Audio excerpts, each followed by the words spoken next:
ഓം ഭൂതനാഥ സദാനന്ദ സർവഭൂതദയാപരാ രക്ഷ രക്ഷ മഹാഭാഗോ ശാസ്തേ സ്തുഭ്യം നമോ നമഃ.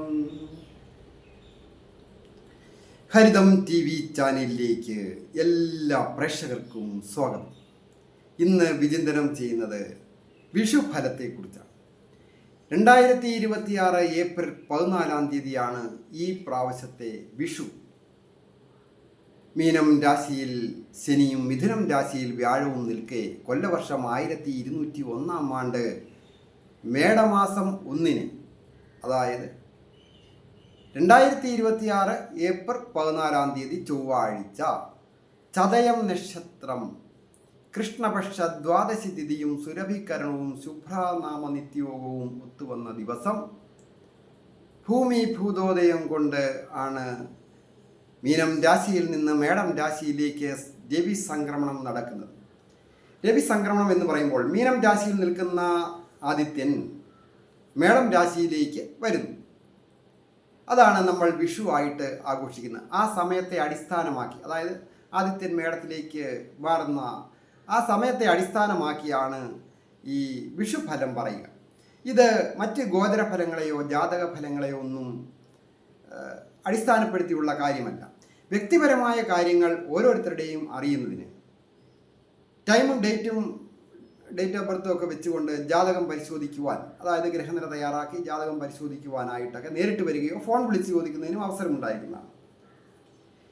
വിഷുഫലം എന്ന് പറയുമ്പോൾ ഭൂമിയിൽ മൊത്തത്തിൽ നടക്കുന്ന ഒരു വർഷത്തെ കാര്യങ്ങൾ, അതാണ് വിചിന്തനം ചെയ്യുന്നത്.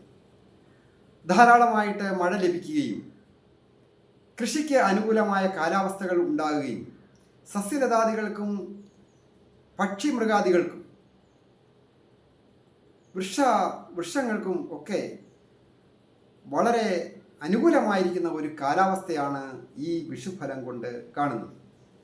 നദികളിലൊക്കെ സാമാന്യമായ വെള്ളം ഉണ്ടാവുകയും ഭൂമിക്ക് അത് പ്രയോജനപ്പെടുകയും മനുഷ്യർക്ക് പുതിയ പുതിയ കാര്യങ്ങൾ ചെയ്യുവാൻ പ്രചോദനമുണ്ടാകുന്ന രീതിയിലാണ്. പുതിയ കാര്യങ്ങൾ എന്ന് പറയുമ്പോൾ അത് കൃഷി കാര്യങ്ങൾ മാത്രമല്ല, ബിസിനസ് രംഗത്തായാലും അവനവൻ ഓരോരുത്തർക്കും ഓരോ മേഖലയാണ് പറഞ്ഞിരിക്കുന്നത്. ചിലർക്ക് മെഡിക്കൽ രംഗമാകാം, മറ്റു ചിലർക്ക് IT മേഖലയാകാം, മറ്റു ചിലർക്ക് കലാരംഗവുമാകാം, മറ്റുള്ളവരെ എൻ്റർടൈൻമെൻറ്റ് ചെയ്യിക്കുക. അങ്ങനെ പോകുന്നു ആ വലിയ പട്ടിക.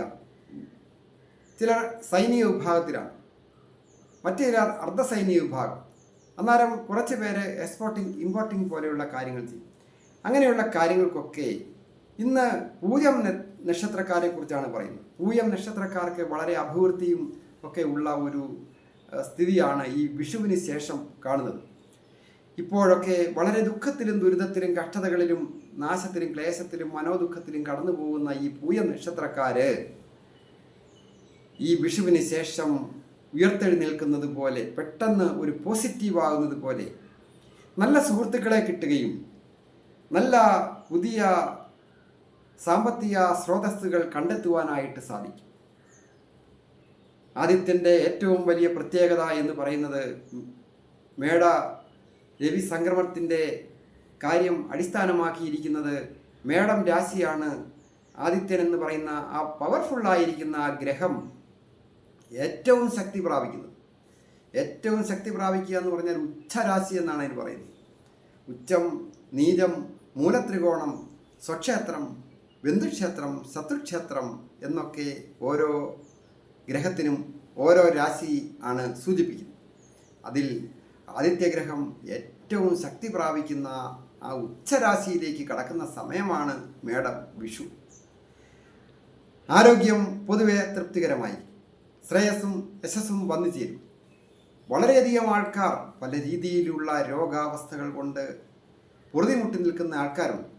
അവർക്ക് രോഗങ്ങളിൽ നിന്നൊക്കെ ഒരു മുക്തി നേടുന്നതിനും പുതിയ ഒരു ചികിത്സാ രീതി അവലംബിക്കുക വഴി രോഗങ്ങൾ പെട്ടെന്ന് മാറുന്നതിനൊക്കെ ഈ വിഷുഫലം കൊണ്ട് ഉണ്ടാകുന്നുണ്ട്. അതുപോലെ തന്നെയാണ് കൃഷി കാര്യങ്ങളിൽ ഏർപ്പെട്ടിരിക്കുന്നവർ. കാർഷിക രംഗവുമായി ബന്ധപ്പെട്ട ജോലികൾ അനവധിയാണ്. അതായത് വളനിർമ്മാണം, ഫെർട്ടിലൈസേഴ്സ്, അതുപോലെ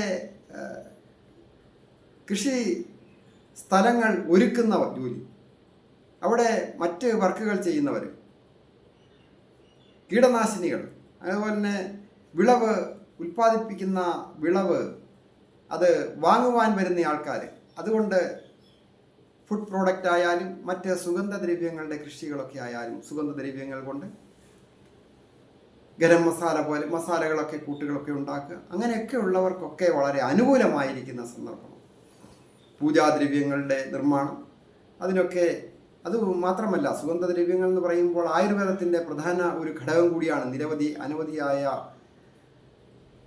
പച്ചമരുന്നുകൾ കൃഷി ചെയ്യുന്നവർ ധാരാളമുണ്ട്. ഇപ്പോൾ മലനിരകളിലും ഇടനാടുകളിലും ഒക്കെ ധാരാളം മഴ ലഭിക്കുകയൊക്കെ ചെയ്യുന്നത് കൊണ്ട് ധാരാളം മരുന്നുകൾ ഒക്കെ വളരുന്നതിനും അത് പ്രയോജനപ്പെടുത്തുവാനും ഒക്കെ ഡോക്ടർമാർക്കൊക്കെ സാധിക്കും. ആയുർവേദ ഡോക്ടർമാരായാലും മറ്റ് അലോപ്പതി ഡോക്ടർമാർക്കായാലും ഹോമിയോ ഡോക്ടർമാർക്കായാലും ഒക്കെ വളരെ ഓരോ ചികിത്സാ സമ്പ്രദായത്തിനും അതിൻ്റേതായ മികവുകൾ പറയുവാനുണ്ട്. അലോപ്പതി ഡോക്ടർമാർ കൈയൊഴിയുന്ന ചില സന്ദർഭങ്ങളിൽ ഹോമിയോ ചികിത്സ ഫലിക്കുകയും രോഗം മാറി വരുന്നതായിട്ട് എൻ്റെ നിരീക്ഷണത്തിൽ എനിക്ക് മനസ്സിലാക്കുവാൻ സാധിച്ചിട്ടുണ്ട്. അതുപോലെ തന്നെയാണ് ആയുർവേദം. എല്ലാ ഡോക്ടർമാരും എപ്പോഴും ചെയ്താൽ വിജയിക്കണമെന്നില്ല. എന്നാൽ രോഗിയുടെ ഭാഗ്യവും ദൈവാധീനവുമുള്ള സമയമാണെങ്കിൽ ചില മരുന്നുകൾ പെട്ടെന്ന് പിടിക്കും. അത് വളരെ പ്രത്യേകതയാണ്. അതുപോലെ തന്നെ ശ്രേയസ്സും യശസ്സും വന്നു ചേരുക. പല വിധത്തിലും വാക്കുകൊണ്ടും പ്രവൃത്തി കൊണ്ടും നിസ്സാര കാര്യത്തിന് പിണങ്ങി നിന്ന ശത്രുക്കളൊക്കെ അല്ലെങ്കിൽ മിത്രങ്ങളൊക്കെ, ജീവിത പങ്കാളിയുമായി പിണങ്ങി നിന്നവർ, അവർക്കൊക്കെ ഐക്യം അല്ലെങ്കിൽ ഒന്നിച്ച് കൂടുവാൻ, സന്തോഷകരമായിട്ട് ഇനിയും മുൻപോട്ട് പ്രവർത്തിക്കുവാൻ ഒക്കെയുള്ള അവസരം ഈ വിഷുവിന് ശേഷം വന്നു ചേരും.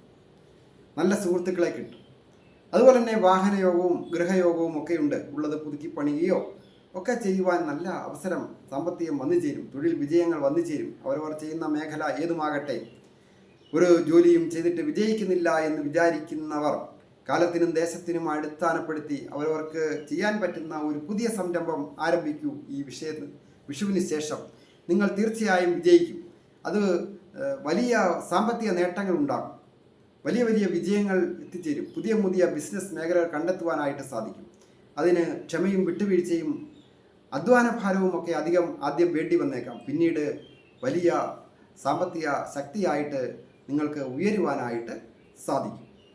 ദമ്പതികളായിട്ടുള്ളവർക്കും പൊതുവെ ഐശ്വര്യപൂർണമായ കാലമാണ് വരുന്നത്. ഏതെങ്കിലും തരത്തിൽ പിണങ്ങി നിൽക്കുന്നവരൊക്കെ ഉണ്ടെങ്കിൽ, കേസുമൊക്കെ ആയിട്ട്, കോടതിയൊക്കെ ആയിട്ട്, പോലീസ് സ്റ്റേഷൻ ഒക്കെ ആയിട്ട് നിൽക്കുന്നവരുണ്ടെങ്കിൽ അവർക്ക് അവരുടെ കാര്യങ്ങൾ പറഞ്ഞ് ബോധ്യപ്പെട്ട് തിരിച്ച് ഒന്നിച്ച് സൗഹൃദ ജീവിതം ആരംഭിക്കുവാനായിട്ട് സാധിക്കും. അതുപോലെ തന്നെ ഈ നക്ഷത്രക്കാർക്ക്, ഈ പൂയ നക്ഷത്രത്തിന് ഈ ദീർഘകാലമായിട്ട് വിവാഹം കഴിച്ചിട്ട് ദമ്പതികളായിട്ടുള്ളവർക്ക് കുട്ടികളൊന്നും ഉണ്ടാകാതെ വിഷമിക്കുന്ന വ്യക്തികൾക്ക് ഒരു സന്താനഭാഗ്യമുള്ള ഒരു വർഷമാണ്. അതുപോലെ തന്നെ പ്രായമായ മാതാപിതാക്കൾക്ക് സന്താനങ്ങളെ കൊണ്ട് ചില ഗുണാനുഭവങ്ങൾ വന്നു ചേരുകയും ഭാഗ്യാവസ്ഥകൾ അനുഭവിക്കുന്നതിനുള്ള യോഗവും ഒക്കെ വന്നു ചേരുന്ന ഒരു വർഷമാണ്. സ്വന്തം നാട് വിട്ട് നിൽക്കുന്നവർക്കും അനുകൂലമാണ്. ഒരു വാഹനം കൈകാര്യം ചെയ്യുന്നവർക്കും, ബ്യൂട്ടി പാർലർ നടത്തുന്നവർക്കോ, മറ്റ് കലാരംഗം, ആർക്കിടെക്റ്റേഴ്സ്, ഇൻറ്റീരിയർ ഡിസൈനേഴ്സ്, ഇപ്പോൾ ഓരോന്ന് പ്രത്യേകം പറയേണ്ട കാര്യമില്ല. പുതിയ കാര്യങ്ങളൊക്കെ ചെയ്യുക. നല്ല വിജയങ്ങൾ വന്നു ചേരും. ഞാൻ ഹരികുമാർ, ദേവി ജ്യോതിഷാലയം, കാവുംപടി, മണർകാട്, കോട്ടയം. ഈ ചാനൽ പേരും നക്ഷത്രവും ചേർത്ത് കമൻറ്റ് ചെയ്യുകയും സബ്സ്ക്രൈബ് ചെയ്യുകയും ചെയ്യുന്നവർക്ക് വേണ്ടി പ്രത്യേകം പ്രാർത്ഥിക്കുന്നതാണ്. കൂടാതെ ജ്യോതിഷ കാര്യങ്ങൾ, അത് ഒരു വിവാഹ പൊരുത്തം നോക്കുന്ന കാര്യമായാലും മുഹൂർത്തം നോക്കുന്ന കാര്യത്തിനുമൊക്കെ ഓൺലൈനായിട്ട് ചോദിക്കുകയും കാര്യങ്ങളൊക്കെ അറിയാവുന്നതാണ്. എല്ലാവർക്കും സമ്പൽ സമൃദ്ധവും ഐശ്വര്യപൂർണവുമായ വിഷു ആശംസ.